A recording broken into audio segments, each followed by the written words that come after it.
Hello students, welcome back to the next lecture of SSC coordinate geometry. हमने coordinate geometry में exercise number 5.1 शुरू किया था और उसका हमने अब तक क्वेश्चन नंबर 1 और क्वेश्चन नंबर 2 देख चुका है। अब हम शुरू करने वाले हैं क्वेश्चन नंबर 3 से। क्वेश्चन नंबर 3 शुरू करने से पहले एक क्विक रिवीजन ले लो जो आपने लेक्चर 1 में सुना था।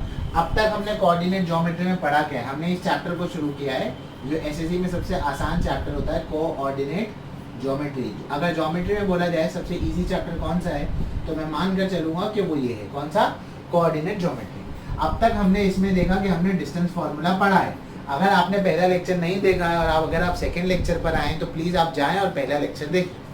तो अगर एक पॉइंट है मेरे पास ए, उस पॉइंट से मैं कहाँ पर आना चाहता हूँ? इधर, सॉरी, एक पॉइंट है बी।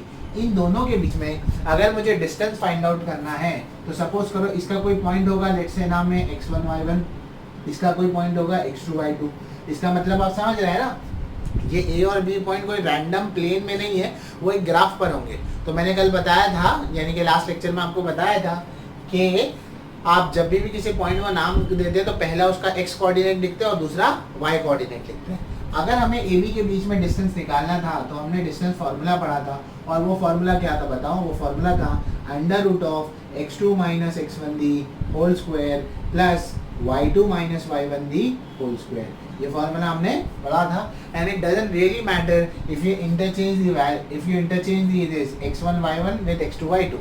मतलब आप x1 y1 की जगह x2 y2 भी लिख सकते हो और x2 y2 की जगह x1 y1 भी लिख सकते हो, बिकॉज यहाँ पर क्या है? स्क्वायर है।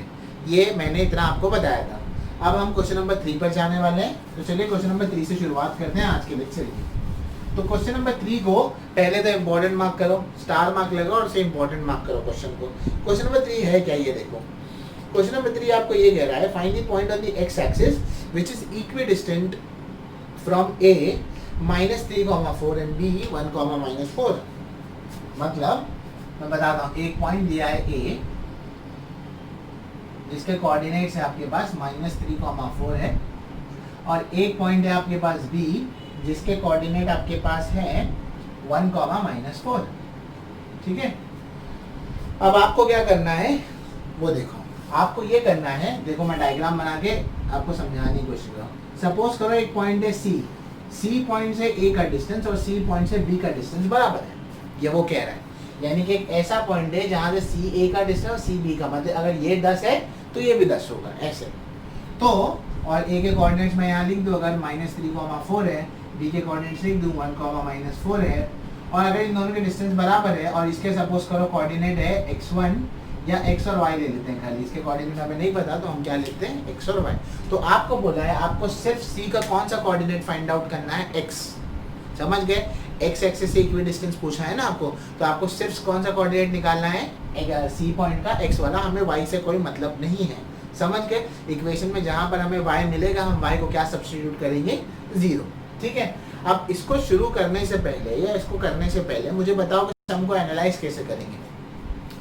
अगर हम एनालाइज करने जाएं इस प्रॉब्लम को, तो अगर आप ध्यान से देखेंगे तो आपको दिया है इक्वी डिस्टेंस। ये शब्द आपको दिया है। इक्वी डिस्टेंस का क्या मतलब है? इक्वी डिस्टेंस का यही मतलब है ए से लेके सी तक का डिस्टेंस और बी से लेके सी तक का डिस्टेंस क्या है? बराबर। अब दूसरा एक थॉट ये दो, क्या आपको ये नहीं पता कि इसके अंदर हमने सिर्फ एक ही फॉर्मूला अब तक पढ़ा है? कौन सा पढ़ा है? Distance formula. तो इस सम में भी बट ऑब्वियसली तुम कौन सा फॉर्मूला अप्लाई करोगे? डिस्टेंस फॉर्मूला अप्लाई करोगे। तो अगर डिस्टेंस फॉर्मूला अप्लाई करोगे तो क्वेश्चन के हिसाब से आपको ये दिया है कि डिस्टेंस ऑफ AC किसके बराबर है? डिस्टेंस ऑफ BC के बराबर है, यही है ना? तो मैथमेटिकली इसको ऐसे लिख दिया। तो अब हम डिस्टेंस ऑफ AC निकालेंगे। डिस्टेंस ऑफ AC निकालने के लिए फॉर्मूला क्या होगा? √ x2 - x1 the whole square plus y2 - y1 the whole square. Same इसके लिए भी यही फॉर्मूला आएगा। ओके, अच्छा। तो AC का डिस्टेंस निकालने के लिए तो हम AC के पॉइंट को कंसीडर करेंगे और BC का डिस्टेंस निकालने के लिए BC के पॉइंट को कंसीडर करेंगे। हाँ, तो अब अगर AC के लिए लिया जाए, मैं थोड़ा सा डिटेल में बता देता हूँ वरना मैं डायरेक्टली लिख देता। अगर आप फॉर डिस्टेंस ऑफ AC की अगर बात करें, ये मैं तुम्हारे समझाने के लिए बता रहा हूँ, मैं बाद में रब करके इसको एक साथ ही लिखूंगा। अगर AC का डिस्टेंस निकालने जाए तो मैं पहले ये A है -3, 4 है और C पॉइंट क्या है तुम्हारा? x, y है, बराबर। तो तुम बोलेंगे सर इसे x1 ले लो, इसे y1 ले लो, इसे x2 ले लो और इसे y2 ले लो। हाँ, बराबर है, ये ऐसे ही ले लेते हैं, ठीक है।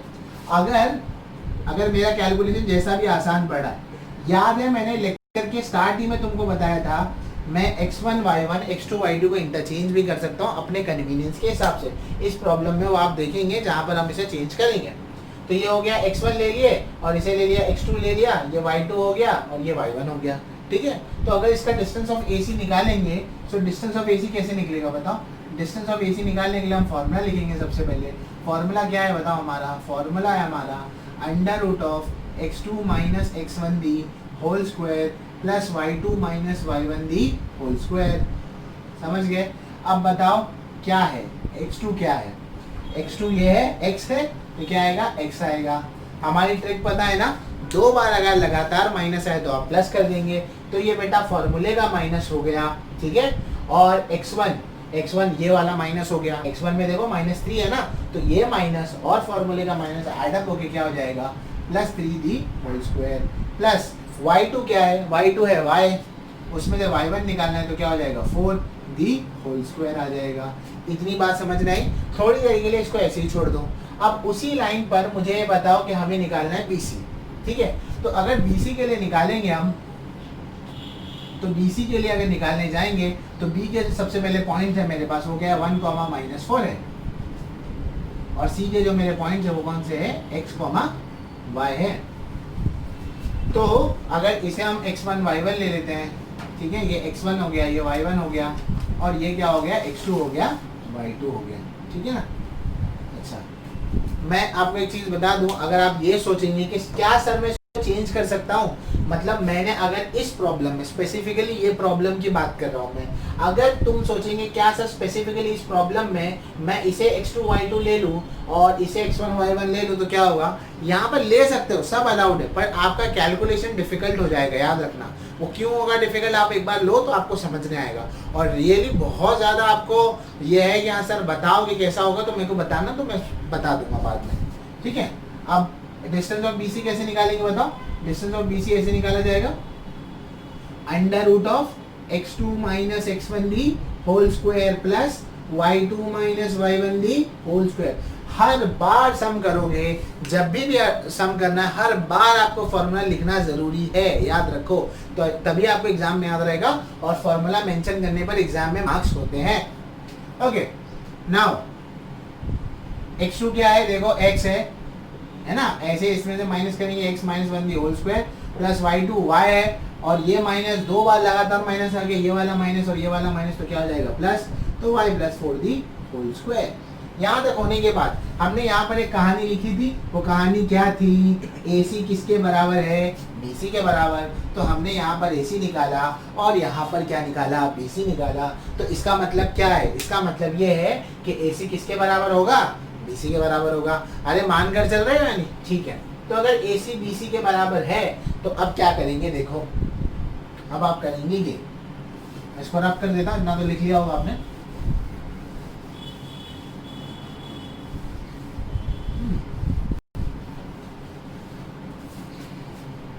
तो AC क्या है, AC था डिस्टेंस ऑफ AC जो है वो डिस्टेंस ऑफ BC के बराबर है।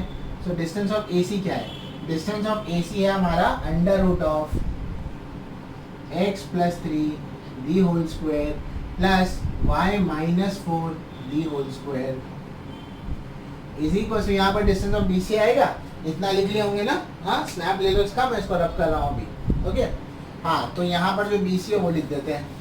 BC क्या है, BC है x minus 1 the whole square plus y plus 4 the whole square. यहाँ होगा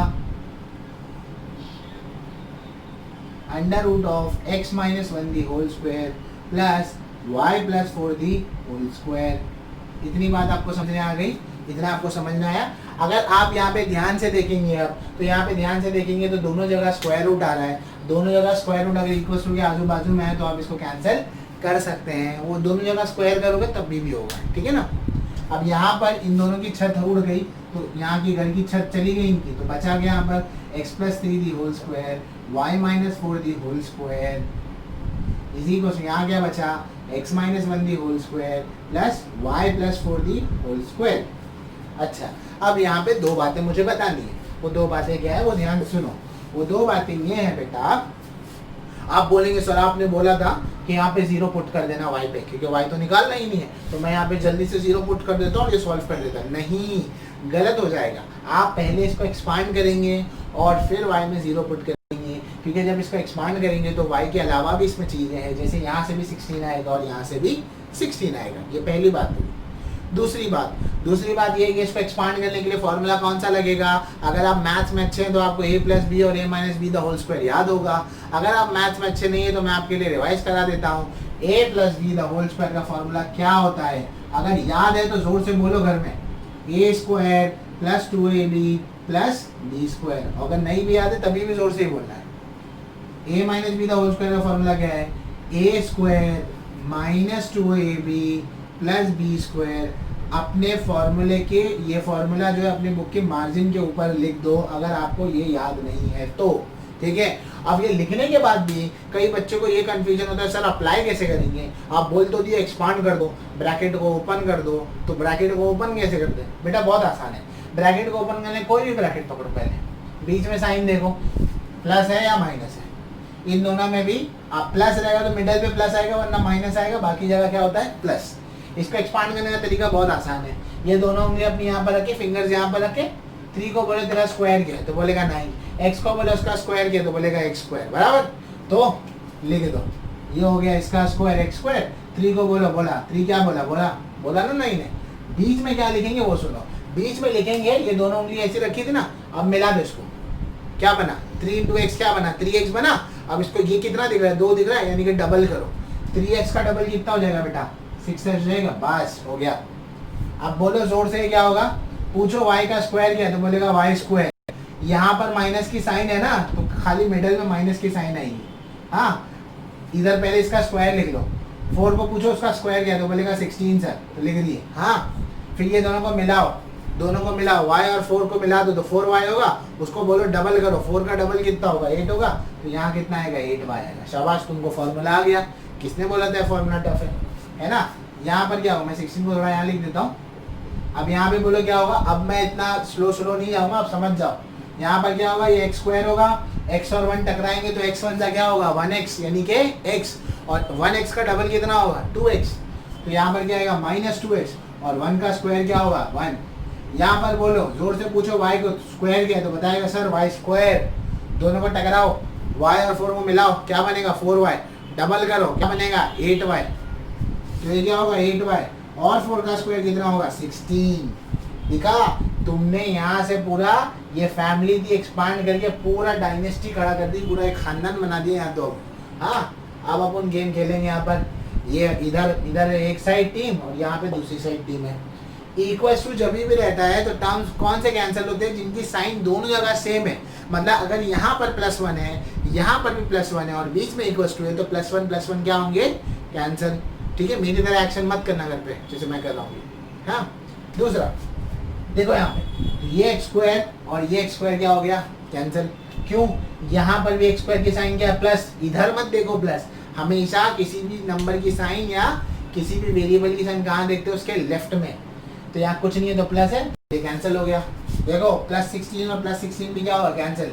हाँ, अगर यहाँ +16 है, यहाँ -16 होता तो कैंसिल नहीं हो सकता भाई। ठीक है, फेयर इनफ, ओके। इसके बाद और कुछ कैंसिल हो रहा है। हाँ, y स्क्वायर ये बोल रहा है भाई, मैं पीछे की छोड़ूंगा। हाँ, तुम सिली मिस्टेक जो होती है ना, सिली मिस्टेक, वो सिली मिस्टेक हो सकती है। वो सिली मिस्टेक क्या है, तुम बोलेंगे सर 8y और 8y मैं कैंसिल कर दूं, ऐसे तो नहीं हो सकता है ना। क्यों, क्योंकि यहाँ पर -8y और यहाँ पर क्या है +8y, तो कैंसिल नहीं होगा और कुछ कैंसिल नहीं हो रहा। तो लिख दो यहाँ पर क्या बचा, बोलो 6x + 9 है ना, -8y। इधर क्या बचा बेटा, इधर बचा -2x और कितना +1 है ना, और +8y। इतना बच गया, इतना समझ गए। ठीक है, इतना पहले स्नैप ले लो, लिख लो। ये फॉर्मूले ये पेज के बीच में ही लिखना, एग्जाम में लिखना नहीं है, इसको लिख लिए। अब मैं आगे बढ़ता हूँ। हाँ चल,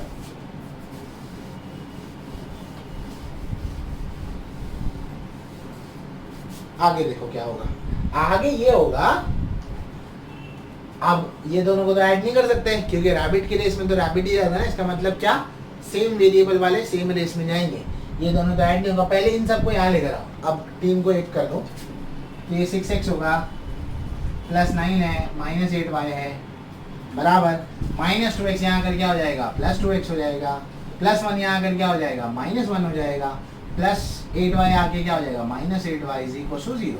आ गया, सारा गांव एक तरफ हो गया, हाँ? उस गांव में कोई बचा नहीं। अच्छा, अब करो जो तुमको करना है। 6x और 2x कितना हो जाएगा, 8x हो जाएगा बेटा, हाँ इतना समझे। 9 में से 1 जाएगा तो कितना बचेगा, 8 बच जाएगा। -8y कितना होगा, -16y = क्या होगा, 0। अब वो मोमेंट आ गया जहां मैंने कहा था कि y को 0 पुट अप कर देना। क्यों? क्योंकि हम y में इंटरेस्टेड नहीं है फाइंड आउट करने में कि y का कोऑर्डिनेट क्या आएगा। तो पुट y = क्या आ जाएगा, 0 आ जाएगा। तो जब आप यहाँ पर 0 पुट अप कर देंगे तो क्या होगा, 0 आपने पुट अप कर दिया तो ये क्या होगा, 8x + 8 हो जाएगा, -16 × 0 क्या हो जाएगा, 0 हो जाएगा। 8x + 8 कितना आ जाएगा, 0 आ जाएगा। इसके बाद आप क्या करेंगे, इसके बाद आप ये करेंगे, 8x है +8 यहाँ आकर क्या हो जाएगा बेटा, -8 हो जाएगा। x का वैल्यू क्या आएगा, -8/8 हो जाएगा। ये यहाँ पर मल्टीप्लाई में आके डिवाइड हो जाएगा। x का वैल्यू आपको क्या मिल जाएगा, -1 मिल जाएगा। समझ में आया? सो ये था आपका एंटायर ये सम। इस सम को मार्क करो, इम्पोर्टेंट। अक्सर बार आपको बोर्ड एग्जाम में, आपके स्कूल के एग्जाम में कई बार ये आपको सम पूछ लिया जाएगा। ओके, अब हम बढ़ेंगे नेक्स्ट सम की तरफ। तो हम चलते हैं नेक्स्ट प्रॉब्लम की तरफ। तो नेक्स्ट प्रॉब्लम क्या है हमारा, वो देखो। नेक्स्ट प्रॉब्लम ये है हमारा, क्या कहता है वो देखो। हमारा नेक्स्ट प्रॉब्लम कह रहा है, verify the points P, Q and R are the vertices of a right angle triangle. आपको वेरीफाई करना है कि ये राइट एंगल ट्राइंगल के वर्टाइसेस है या नहीं। कैसे वेरीफाई करेंगे, तो यहाँ पर पॉइंट P दिया हुआ है जो कि -2, है। यहाँ पॉइंट Q दिया हुआ है जो कि 2, है। यहाँ पॉइंट R दिया हुआ है जो कि 2,7 है। आपको वेरीफाई करना है कि ट्राइंगल ये जो है राइट एंगल ट्राइंगल के वर्टाइसेस है या नहीं। एक राइट एंगल ट्राइंगल को वेरीफाई करने के लिए क्या ज़रूरी है, एक हमको कैसे मालूम पड़ता है कि कोई ट्राइंगल राइट एंगल ट्राइंगल है। सर आप बोलेंगे 90 डिग्री पर यहाँ तो हमारे पास कोई स्कोप है नहीं कि हम एंगल फाइंड आउट करें। और ये मत बोला कि सर आपने राइट एंगल ट्राइंगल बना दिया, वो तुम्हारे विजुअलाइजेशन के लिए बना है, ठीक है ना। मन में जो सवाल आ रहा है उसको अंदर रखो थोड़ी देर के लिए, ठीक है। हाँ, तो राइट एंगल ट्राइंगल को बताने के लिए एंगल के अलावा दूसरा ये है, हमने पाइथागोरस थ्योरम पढ़ा है, काफ़ी सिंपल है, सबको पता है। पाइथागोरस थ्योरम क्या बोलता है, hypotenuse square is equal to one side square plus other side square. तो यहाँ पर अगर हाइपोटेनियस ये है तो उसका स्क्वायर बाकी दोनों साइड्स के स्क्वायर के बराबर आना चाहिए। तो सबसे पहले हम हाइपोटेनियस का डिस्टेंस निकालेंगे, यानी कि हाइपोटेनियस की लेंथ निकालेंगे।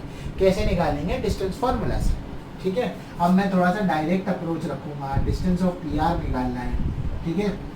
तो उसके लिए पी क्या है, -2,2 है और आर क्या है, 2,7 है।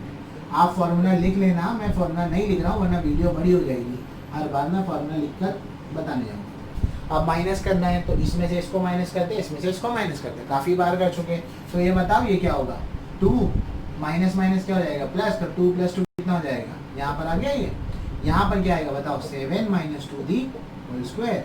फेयर इनफ, इतनी बात समझिए आपको।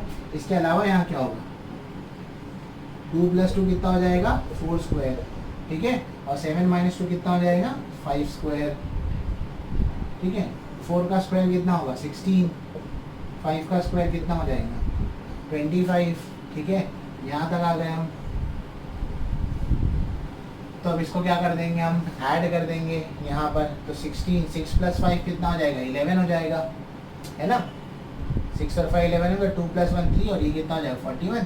तो इसका आंसर कितना आ रहा है हमें, √41 आ रहा है, ठीक है। Fair enough. अब हम निकालेंगे डिस्टेंस ऑफ पी क्यू। तो डिस्टेंस ऑफ पी क्यू निकालने के लिए अब हम क्या करेंगे, पी का पॉइंट लिखेंगे, -2,2 था, ठीक है। उसके अलावा हम लिखेंगे आर का, क्यू का पॉइंट, सॉरी पी क्यू है ना, तो 2,2 है। Fair enough. तो -2,2 और 2,2। तो डिस्टेंस ऑफ पी क्यू निकालते हैं आप। सो डिस्टेंस ऑफ पी क्यू निकालने के लिए आप इसमें से इसको माइनस करें, इसमें से इसको माइनस करें। 2 है, 2 बार माइनस आ रहा तो क्या हो जाएगा, प्लस हो जाएगा। और यहाँ पर क्या हो जाएगा, 2 - 2, देखो यहाँ पे 0 लिख दिया मैंने, ये क्या होगा यहाँ पर स्क्वायर हो जाएगा। Fair enough. 2 - 2 क्या हो जाएगा, 0 हो जाएगा। यहाँ पर 2 + 2 कितना हो जाएगा, 4 हो जाएगा। और यहाँ क्या आएगा, 4 का स्क्वायर आएगा। ये स्क्वायर और ये रूट क्या होगा, कैंसिल हो जाएगा। यहाँ आंसर क्या आ रहा है, 4 आ रहा है। तो इसका डिस्टेंस हमें क्या मिल रहा है, 4 मिल रहा है। और इसका डिस्टेंस 4 मिल रहा है ना, तो ये भी वैसे ही कुछ होना चाहिए। चलो पहले देखते हैं निकाल के, डिस्टेंस ऑफ क्यू आर निकालते हैं। अब डिस्टेंस ऑफ क्यू आर निकालने के लिए आप क्यू का पॉइंट देखेंगे पहले। क्यू का पॉइंट क्या है तुम्हारे पास, मैं यहाँ पर लिख दूँ स्पेस का कंस्ट्रेंट, इसीलिए क्यू का पॉइंट है 2,2 और आर का पॉइंट है आपके पास 2,7। ठीक है। हाँ तो इसको, अच्छा इसमें ना एक और एक चीज़ भी करके रखो, क्योंकि मुझको लग रहा है इसको ऐसे रखो, कैंसिल मत करो रूट को, क्योंकि आंसर आने के लिए ये कितना हो जाएगा, √16 होगा। इसको बाहर मत निकालो, मतलब 16 को निकाल के 4 मत करना, ठीक है। अच्छा डिस्टेंस ऑफ क्यू आर निकालते हैं। डिस्टेंस ऑफ क्यू आर निकालने के लिए हम फॉर्मूला लेंगे, इसमें से इसको माइनस कर दो, 2 - 2 द होल स्क्वायर, और यहाँ क्या होगा, 7 - 2 दी होल स्क्वायर। तो 2 - 2 कितना होगा बेटा, 0 होगा। और 7 - 2 कितना हो जाएगा, 5। हाँ, और ये 0 हो जाएगा। ये √5 का स्क्वायर कितना होगा, 25। यानी कि ये √16 आ रहा है और ये कितना आ रहा है, √25 आ रहा है। और इन दोनों को प्लस करोगे तो कितना होगा, 41 ही होगा। तो एंड में कंक्लूजन क्या लिखेंगे हम लोग, वो देखो, इतना लिख लो पहले, ठीक है। कंक्लूजन क्या होगा, ये देखो, कंक्लूजन हमारा ये होगा कि आप डिस्टेंस ऑफ पी आर किसके बराबर है, देखो। हाँ, डिस्टेंस ऑफ ये पी आर कितना है, √41 है। और डिस्टेंस ऑफ पी आर किसके बराबर है, distance of P Q plus distance of Q are, है ना, इसके बराबर है। यानी कि अगर हम इसका स्क्वायर करेंगे इनके डिस्टेंस का, तो इसका डिस्टेंस क्या है बताओ। यानी कि √41 किसके बराबर है, √16 प्लस √25 के बराबर है ना। तो ये सब जगह से अगर स्क्वायर करेंगे हर जगह, तो बताओ अगर यहाँ पे स्क्वायर हो गया, यहाँ पर भी अगर स्क्वायर हो गया, यहाँ पर भी अगर स्क्वायर हो गया, सब जगह स्क्वायर कर दिया थ्रू आउट, तो 41 हो जाएगा। और 16 + 25 भी आपको कितना मिलेगा, 41 मिलेगा। तो यानी कि आपको, है ना, तो इसका मतलब कि ये लिखने की ज़रूरत नहीं, ये समझाने के लिए बता रहा हूँ। ये काइंड ऑफ स्टूपिडिटी हो जाएगी अगर ऐसे लिख कर दिखाएंगे तो, ठीक है। यानी कि आपको हाइपोटेनस का स्क्वायर किसके बराबर मिला है, बाकी दोनों साइड्स के स्क्वायर के बराबर मिला है, ये भी लिखने की जरूरत नहीं है। तो लास्ट में एंड में कंक्लूजन क्या लिखोगे, कंक्लूजन ये लिखोगे, therefore triangle PQR is a right angle triangle, ठीक है। समझ में आया होगा ये बात, ठीक है। ओके, फेयर इनफ, आगे बढ़े।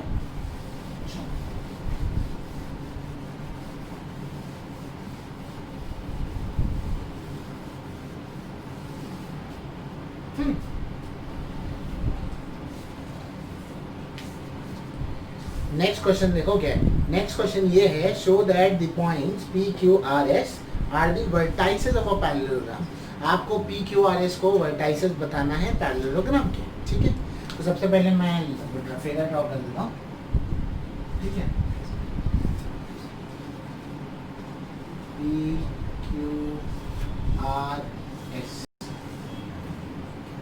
P दिया है 2, Q दिया है 7,3, R दिया है 11,-1, S दिया है 6,-6, ठीक है। अब सबको एनालाइज करो, बताओ अगर आपको ये बोला जाए कि आपको प्रूफ करना है कोई एक क्वाड्रिलेटरल, यहाँ पर जिसके वर्टाइसेस क्या होना चाहिए, पैरेललोग्राम होना चाहिए। तो पैरेललोग्राम की प्रॉपर्टी है, पैरेललोग्राम की ये प्रॉपर्टी है कि उसके अपोजिट साइड्स जो होते हैं वो इक्वल होते हैं। यानी कि अगर ये 10 होगा तो ये भी 10 होगा, और ये 5 होगा तो ये भी क्या होगा, 5 होगा। तो बताने का मतलब तो समझ गए होंगे। यानी कि आपको यहाँ पर फाइंड आउट क्या करना है, आपको यहाँ पर PS का डिस्टेंस निकालना है, और उसको किससे कंपेयर करोगे, QR से, क्योंकि PS के सामने कौन आ रहा है, QR आ रहा है। पैरेललोग्राम में यही बोलता है ना, उसके अपोजिट साइड्स इक्वल होना चाहिए, यानी पीएस का जितना डिस्टेंस होगा उतना ही डिस्टेंस किसका हो, क्यूआर का, और पीक्यू का जितना डिस्टेंस होगा वही डिस्टेंस किसका होना चाहिए, एसआर का। ठीक है, तो मैं इसको थोड़ा शॉर्ट में कर देता हूँ सम को, तो एकदम डिटेल में नहीं आता हूँ। डिस्टेंस ऑफ आप पहले निकाल लो पीक्यू, कौन सा डिस्टेंस निकाल लो, डिस्टेंस ऑफ पीक्यू निकाल लो। पीक्यू निकालने के लिए हाँ इसको इससे माइनस करेंगे तो ये क्या होगा बताओ, 7 - 2 दी होल स्क्वायर, यहाँ पर 3 दो बार माइनस है तो क्या हो जाएगा, ऐड हो जाएगा, +2 दी होल स्क्वायर। 7 - 2 कितना हो जाएगा, 5, यहाँ पे 5 का स्क्वायर, 3 - 2 कितना हो जाएगा, 5, 5 का स्क्वायर कितना होगा, 25, यहाँ पर भी क्या होगा 25, 25 और 25 कितना हो जाएगा, 50 है ना। 50 को ऐसे भी लिख सकता हूँ, 25 2 सा, 2 बार 25, 25 2 सा 50 होता है, 25 + 25 भी वही होता है, क्योंकि यहाँ से अब 25 बाहर आकर क्या हो जाएगा 5, तो ये कितना हो जाएगा 5√2, तो यहाँ पर कितना आएगा आंसर, 5√2 आंसर आ गया इसका। ठीक है, तो डिस्टेंस ऑफ पीक्यू हो गया। अब डिस्टेंस ऑफ पीक्यू निकाल दिया, अब डिस्टेंस ऑफ एसआर निकाल लो। ठीक है, डिस्टेंस ऑफ एसआर कैसे निकालेंगे बताओ, अब तो तुमको आ भी गया होगा निकालने के लिए। एसआर निकालने के लिए ध्यान से 11 में से क्या माइनस होगा, 6 माइनस हो जाएगा, तो सबसे पहले आप 11 में से क्या माइनस कर दो, 6 को माइनस कर दो। फेयर इनफ, 11 में से 6 माइनस हो गया। दूसरा यहाँ -1 है, तो इस ये -1 हो गया, ये लिख दिए। अब 2 बार माइनस आ रहा तो क्या हो जाएगा, ऐड हो जाएगा, याद होगा, यहाँ क्या आ जाएगा 6 दी होल स्क्वायर। ठीक है, कभी कभी मतलब फॉर्मूले होते नहीं है, बना देते, ये 2 बार माइनस प्लस होगा, ये तुम्हारे कन्वीनियंस के लिए बनाया है, ये फॉर्मूला ऐसा कुछ है नहीं। ठीक है, ये आ गए यहाँ पर 11 - 5 11 - 6 कितना हो जाएगा, 5 स्क्वायर हो जाएगा। 6 में से 1 माइनस होगा ना, क्योंकि माइनस प्लस माइनस है तो माइनस होगा।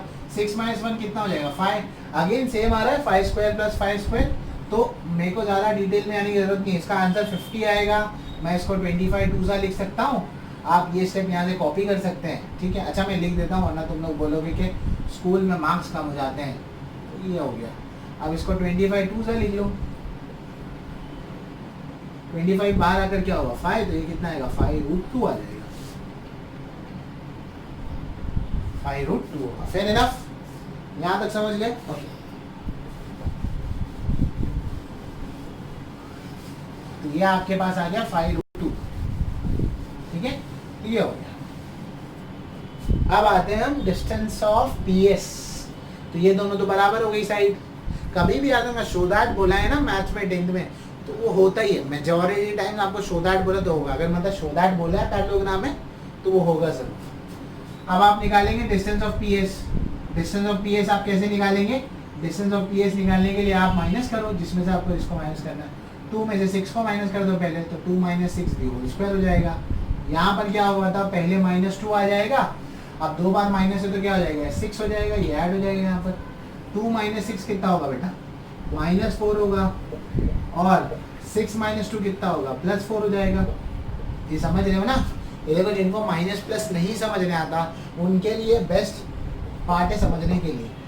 छोटे नंबर में से बड़ा नंबर माइनस हुआ, आंसर नेगेटिव आया, बड़े में से छोटा नंबर माइनस किया, आंसर क्या आया, पॉजिटिव आया। इसका मतलब क्या, इसका मतलब इम्पोर्टेंट है। ठीक है ना,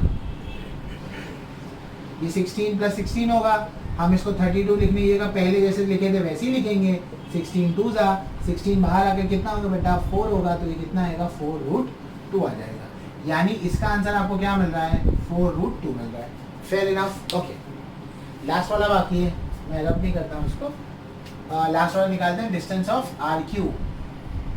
RQ निकालते हैं, Q1 निकालते हैं, doesn't matter. Distance of Q1 निकालते हैं, अल्फाबेटिकली बराबर है ना। हाँ, Q1 निकालेंगे तो 7 में से क्या माइनस होगा बेटा, 11 माइनस हो जाएगा, इतना एग्री करते हो। प्लस 3 में से क्या माइनस होगा, -1, तो 2 बार माइनस आ रहा है तो क्या हो जाएगा, ऐड हो जाएगा। 7 - 11 कितना हो जाएगा, -4 दी होल स्क्वायर। 3 + 1 कितना हो जाएगा, 4 दी होल स्क्वायर। -4 कितना हो जाएगा, 16 + 16, हम उसको 32 नहीं लिखेंगे, क्या लिखेंगे, 16 2 सा। समझ में आया। जब दो जुड़वा भाई होंगे तो उनको ऐड नहीं करते, × 2 लिखते हैं। ठीक है, ये बाहर आकर क्या होगा, 4√2 होगा। यानी कि इसका भी आंसर क्या आएगा बेटा, 4√2 आ जाएगा। अच्छा, यहाँ तक आने के बाद बच्चे बड़े खुश हो जाते हैं, ये सब निकाल के ऐसे ऐसे करके एग्जाम में छोड़ देते हो। ना ना, ऐसे नहीं, इसके बाद सम को प्रॉपरली कंक्लूड करो। आप मेहमान के यहाँ जाते हो, उनसे मिलते हो, तो जाते वक्त क्या करते हो, बिना मतलब बाय बोले निकल जाते हो क्या? नहीं ना, एक प्रॉपर आपको उसको एंडिंग देनी पड़ेगी, सम को भी प्रॉपर एंडिंग देना है, इसका भी कंक्लूजन। ये नहीं होता कि आपको सम आ गया तो आप करके निकल जाओगे। और ये मैनर्स के लिए नहीं सिखा रहा हूँ, मैनर्स की क्लास नहीं है, मैं इसीलिए सिखा रहा हूँ क्योंकि आपको जो अगर आप प्रॉपर एंडिंग इसका देंगे तो इससे आपकी दो बातें होंगी। पहली बात ये होगी कि आपका प्रेजेंटेशन अच्छा होगा, और दूसरी बात ये होगी कि आपको एंड पार्ट लिखने पर भी मार्क्स मिलते हैं। चाहे वो सम को प्रॉपर एक एंडिंग देना जरूरी है, उसका एक प्रॉपर कंक्लूजन होना जरूरी है। तो एंड में आप क्या लिखेंगे? एंड में आप लिखेंगे since distance of P S is equal to distance of Q R and distance of Q R sorry, PS QR के बना and distance of SR is equal to distance of PQ, therefore quadrilateral PQRS is a parallelogram। आप पूरा parallelogram लिखना है, और finally ये लिखने के बाद आप इसको बॉक्स में करेंगे, तब जाकर आपका सम क्या होगा, एंड होगा। एक प्रॉपर एंडिंग देने की बहुत ज़रूरत है, ठीक है। अच्छा चलो नेक्स्ट क्वेश्चन पर जाएं। नेक्स्ट क्वेश्चन देखो क्या है। नेक्स्ट क्वेश्चन मैं होमवर्क में दे रहा हूँ, आपको एक्सप्लेन कर रहा हूँ, आप खुद कर लेंगे, ठीक है। मैं सिर्फ एक्सप्लेन कर रहा हूँ क्योंकि सेम क्वेश्चन है। अगर आपने क्वेश्चन नंबर 5 देखा है तो आप क्वेश्चन नंबर 6 कर लेंगे। एक्सपेक्ट करता हूँ ये कर लेंगे। अगर नहीं आएगा तो बता देना व्हाट्सएप पर या कमेंट सेक्शन में, मैं बता दूंगा। और प्लीज़ कमेंट्स में डाउट पूछा करो, थोड़ा इंटरेक्टिव बनाओ उसको, उस सेक्शन को, ठीक है। क्वेश्चन नंबर 6 है क्या? क्वेश्चन नंबर 6 में वो ये कह रहा है, show that ABCD are the vertices of a rhombus, ठीक है। मतलब कोऑर्डिनेटर ABCD क्या होना चाहिए, ये इसकी क्या, ये जो इसके वर्टाइसेस है वो क्या होना चाहिए, एक रोम्बस होना चाहिए। जैसे पैरेललोग्राम में अपोजिट साइड्स इक्वल होती है, रोम्बस में चारों साइड्स आपको क्या मिलेगी, इक्वल मिलेगी। यानी कि अगर आप इस कोऑर्डिनेटर में आपको क्या क्या इक्वल मिलेगा, distance of AB, BC, CD and AD, ये आपको क्या मिलेंगे, चारों क्या मिलेंगे, इक्वल मिलेंगे।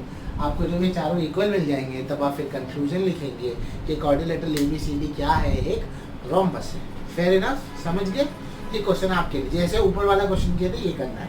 अब हम जाएंगे क्वेश्चन नंबर 7 की तरफ, ठीक है। क्वेश्चन नंबर 7 देखो क्या है। क्वेश्चन नंबर 7 कह रहा है find x if the distance between the points L and M is 10। ये क्वेश्चन को इंपॉर्टेंट मार्क करो क्योंकि इस क्वेश्चन में डिस्टेंस निकालना नहीं है, डिस्टेंस आपको दिया हुआ है। मतलब देखो मैं एक्सप्लेन करता हूँ 7th वाला क्वेश्चन। 7th वाले क्वेश्चन में क्या है, ये L है, ये M है। L से लेके M तक का डिस्टेंस आपको क्या दिया है, 10 दिया है। L का वैल्यू क्या है, x,7 है। M का वैल्यू क्या है, 1,15 है, ठीक है। अच्छा, आपको x फाइंड आउट करना है कि x कितना है, ठीक है। तो ये देखते हैं।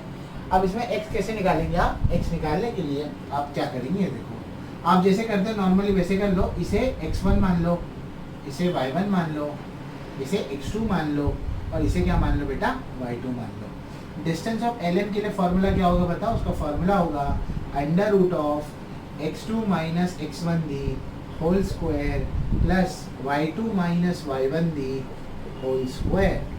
फॉर्मूला होगा आपके पास। आगे क्या करेंगे, आगे हम ये करेंगे, x2 क्या है बताओ, 1 है बराबर, और ये क्या है, -x है। अच्छा, ये थोड़ा सा अजीब दिख रहा है मेरे को, मैं इसको x-1 में बदल दूं, तो अगर x-1 में बदलता मतलब ये एक्सपांड कर सकते हो, ऐसा नहीं है, बट तुम्हारी कन्वीनियंस के लिए। तो अगर इसको x-1 में बदलना है ना, तो इसे x1 y1 कर दो और इसे क्या कर दो, x2 y2 कर दो, ठीक है। तो अब बताओ x2 में से x1 जाएगा, यानी ये क्या होगा बताओ, x2 क्या है, x है, उसमें से x1 जाएगा तो क्या होगा, 1 होल स्क्वायर। घबराना नहीं है, जो मैंने किया आप वो ऐसा चाहे तो वैसे कर सकते हो। फिर y2 क्या है, 7 में से क्या माइनस करना है, 15 माइनस करना है। और डिस्टेंस ऑफ LM दिया हुआ वो कितना है, 10 है, 10 लिख दो, ठीक है। आगे के स्टेप में क्या करेंगे, आगे के स्टेप में इसका रूट हटाना है। अगर रूट हटाना है तो यहाँ पर स्क्वायर देना पड़ेगा, अगर यहाँ स्क्वायर देंगे तो यहाँ पर भी क्या देना पड़ेगा, स्क्वायर। अब तो हम लिखेंगे क्या यहाँ पर, squaring on both the sides, squaring on both the sides. अगर दोनों जगह स्क्वायर दोगे तो क्या होगा, ये 10 का स्क्वायर हो जाएगा। यहाँ पर क्या होगा, यहाँ पर होगा x-1 the whole square plus 7 minus ये क्या दे 15 कर दे तो कितना होगा -8 का स्क्वायर, और यहाँ पर पूरा क्या आएगा होल स्क्वायर, दोनों जगह क्या आ गया स्क्वायर आ गया। ठीक है, 10 का स्क्वायर कितना हो जाएगा, 10 का स्क्वायर हो जाएगा बेटा 100, ये स्क्वायर और ये रूट क्या हो जाएगा कैंसिल, क्या बचेगा यहाँ पर x minus 1d whole square, -8 का स्क्वायर कितना हो जाएगा 64। यहाँ तक बात समझ रहे हैं, ठीक है। अब इसके अगर आगे आप जाएंगे तो आप इसको ऐसे कर सकते हैं, 100 में से आप माइनस क्या कर दो 64, यहाँ क्या बच जाएगा x minus 1d whole square. 100 में से 64 को अगर जब माइनस करेंगे आप तो ये बचेगा लगभग 36 बच जाएगा, 6 माइनस 90, हाँ 36 हो जाएगा। अब यहाँ पर एक्सपांड कर दो, x को पूछो भाई तेरा स्क्वायर क्या है तो बोलेगा x स्क्वायर, 1 को पूछो उसका स्क्वायर क्या है तो बोलेगा 1।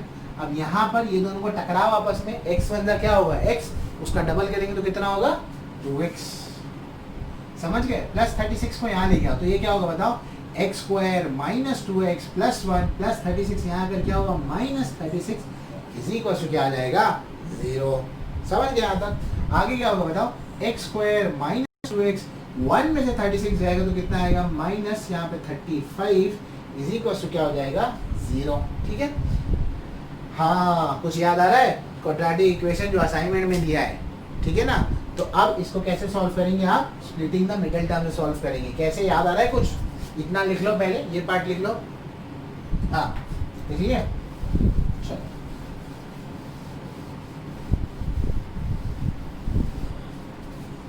तो इसको मिडिल टर्म से कैसे स्प्लिट करेंगे कुछ याद आएगा तो, x square minus 2x minus 35 is equal to 0।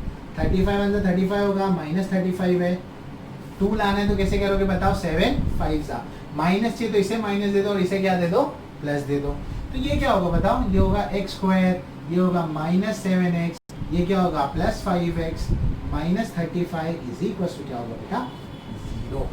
समझ गए, 7 में से 5 जाएगा तो कितना बचेगा -2 बच जाएगा, और यहाँ पे 35 कॉमन निकाल रहे हैं यहाँ से तो x कॉमन आएगा, यहाँ x माइनस 7 होगा, यहाँ पर 5 है, यहाँ से x माइनस 7 यानी कि 5 7 में 35। जिनको ये नहीं समझ में आ रहा वो क्वाड्रेटिक इक्वेशन की एक्सरसाइज जाकर देखें जहाँ पर मैंने स्प्लिटिंग द मिडिल टर्म बताया। आई थिंक एक्सरसाइज नंबर 2.3 है या 2.4, आप चेक कर लीजिएगा। ठीक है, इसके बाद क्या करेंगे आप, ये हो जाएगा x माइनस 7 और ये हो जाएगा x plus 5 is equal to क्या होगा 0। x minus 7 is equal to 0 होगा, या x plus 5 is equal to क्या होगा 0 होगा। x इज इक्वल टू क्या आएगा 7 आएगा, या x का वैल्यू क्या आएगा -5 आएगा। तो मोस्ट प्रोबेबल आपको x की कितने वैल्यू मिल गए, 2 वैल्यू यहाँ पर मिल गए। समझ में आया, तो ये आपका सम यहाँ पर खत्म होता है। अब हम जाएंगे इस क्वेश्चन के, इस एक्सरसाइज के लास्ट क्वेश्चन की तरफ। इंपॉर्टेंट मार्क कर लो, ये वाला क्वेश्चन जो है काफी इंपॉर्टेंट है, टाइप में इंपॉर्टेंट नहीं है, उसके कैलकुलेशन में काफी इंपॉर्टेंट है। तो क्वेश्चन क्या है, show that the point A B and C are the vertices of the triangle. A B C में सी को तो देख ही लिया होगा, अंदर रूट आ रहा है, वैसे ही घबरा गए होंगे। नहीं, घबराना नहीं है, ठीक है, पेशेंस रखो, कुछ नहीं है उसके अंदर, काफी इजी है। ए आपको दिया है 1,2, बी आपको दिया है 1,6, सी आपको दिया है 1 + 2√3, ये पूरा एक नंबर है, (4). आपको अगर ये वर्टाइजर एबीसी को इक्विलेटरल ट्रायंगल बताना है तो मेरे को ये बताओ इक्विलेटरल ट्रायंगल की प्रॉपर्टी क्या है। इक्विलेटरल ट्रायंगल की बेटा प्रॉपर्टी ये है कि उसके तीनों साइड्स क्या होते हैं, इक्वल होते हैं। तो आपको डिस्टेंस ऑफ ए बी, अगर ये इक्विलेटरल ट्रायंगल यहाँ बना दे, हम पॉइंट नहीं लिख रहा हूँ, ए बी सी है, तो ए बी बी सी और ए सी क्या आना चाहिए, इक्वल आना चाहिए। यानी कि आपको तीनों के क्या करने हैं, डिस्टेंस निकालने हैं। तो ए बी का डिस्टेंस निकालेंगे, बी सी का और ए सी का डिस्टेंस निकालेंगे। डिस्टेंस ऑफ ए बी निकालना है। डिस्टेंस ऑफ ए बी निकालने के लिए हम क्या करेंगे, ए का वैल्यू क्या है बताओ 1,2 है, बी का वैल्यू क्या है बताओ 1,6 है। So distance of A B कैसे निकालेंगे बताओ, डिस्टेंस ऑफ ए बी होगा आपके लिए ये, इसमें से इसको माइनस करो, 1 - 1 दी होल स्क्वायर, यहाँ होगा 6 - 2 the whole square. Fair enough guys, okay. 1 - 1 कितना होगा 0, 6 - 2 कितना होगा 4, बराबर 4, ये आएगा 4 का स्क्वायर 16, और 16 का कितना हो जाएगा 4। तो ए बी कितना आ रहा है 4 आ रहा है। आप क्या निकालेंगे फॉर बी सी, BC के लिए क्या करेंगे, B क्या है तुम्हारे पास 1,6 है, C क्या है तुम्हारे पास 1 + 2√3,4 है। तो डिस्टेंस ऑफ BC निकालेंगे। अब BC का डिस्टेंस निकालने के लिए इसमें से इसको माइनस करेंगे, तो 1 + 2√3 में से क्या माइनस होगा, 1 माइनस होगा। समझ में आया? ये पूरा 1 था, इसमें से ये माइनस हुआ। यहाँ पर क्या माइनस होगा बताओ, 4 में से 6 को माइनस करेंगे आप, +1 और -1 क्या होगा, कैंसिल हो जाएगा। अंदर क्या बच जाएगा आपके पास, 2√3 का स्क्वायर बच जाएगा। 4 - 6 कितना हो जाएगा बेटा, -2 का स्क्वायर हो जाएगा। अब यहाँ पर कोई बच्चा घबरा गया, बोले सर ये वाला स्क्वायर कैसे करते हैं? काफ़ी आसान है। जो रूट के बाहर है पहले उसका स्क्वायर लिख दो। क्या इसका स्क्वायर, बोलो 2 का स्क्वायर 4 है। जो रूट के अंदर उसके रूट को हटा दो, मतलब ये रूट के अंदर इसके रूट को हटाओगे तो क्या बन जाएगा 3, और -2 का स्क्वायर तो तुमको मालूम है कितना होता है 4। 4 3 जगह बेटा कितना होगा 12, और यहाँ पर क्या आएगा 4 आएगा। 12 + 4 कितना होगा 16। 16 को रूट से बाहर निकालोगे तो कितना आएगा 4। ये भी 4 आ रहा है, ये भी 4 आ रहा है। BC निकाल लिया, ये भी निकाल लिया। अब क्या निकालेंगे, AC। AC भी आपको क्या मिलना चाहिए, 4 ही मिलना चाहिए। ठीक है, फेयर इनफ। ठीक है, सो डिस्टेंस ऑफ AC निकालेंगे। अब डिस्टेंस ऑफ AC निकालने के लिए आप क्या करेंगे, A पॉइंट है आपके पास 1,2, C पॉइंट है आपके पास 1 + 2√3,4। तो डिस्टेंस ऑफ AC निकालो। AC निकालने के लिए आप क्या करेंगे बताओ, ये पूरे में से इसको माइनस करेंगे, यानी 1 + 2√3 में से क्या माइनस होगा, 1 माइनस होगा जैसे पहले किए थे, और 4 में से क्या माइनस हो जाएगा 2। बाकी की कहानी आप समझ चुके होंगे। +1 -1 क्या हो जाएगा, कैंसिल हो जाएगा। अंदर क्या बचेगा 2√3 उसका स्क्वायर, और 4 - 2 उसका स्क्वायर। आपको मालूम है आगे क्या होगा। 2√3 के स्क्वायर के लिए आप कैसे करेंगे बताओ, 2 का स्क्वायर 4, √3 का स्क्वायर 3, + 2 का स्क्वायर 4। 4 3 का कितना होगा 12, 12 + 4 कितना होगा 16 होगा, और 16 को फैक्टराइज कितना आएगा 4। यानी कि इससे कंक्लूजन क्या मिला, distance of AB = distance of BC = distance of AC। Therefore अगर ये तीनों साइड्स इक्वल आ रही हैं, देयरफॉर ट्राइंगल ABC क्या होगा बताओ, इज एन इक्विलैटरल ट्राइंगल। ठीक है, समझ में आया होगा। तो फाइनली हमारा और कोई सम बचा है क्या, नहीं। तो फाइनली हमारा ये एक्सरसाइज खत्म होता है। अगर तुमको कोई भी डाउट है तो प्लीज़ कमेंट सेक्शन में मेंशन करो, व्हाट्सएप ग्रुप ज्वाइन करो, वहाँ पर बताओ। मैंने एक प्रॉब्लम होमवर्क दिया है, उसको कंप्लीट करो, और प्लीज़ ज़्यादा से ज़्यादा ग्रुप्स और स्टूडेंट्स के साथ इसको शेयर करो। बाकी लोगों को भी मालूम पड़ना चाहिए कि हमने कॉलेज सेक्शन के साथ साथ स्कूल सेक्शन के भी वीडियो अपलोड करना शुरू किया है। हमने क्लास 8 और क्लास 9 के भी वीडियोज़ अपलोड करना शुरू कर दिया है। सो प्लीज़ जितने से ज़्यादा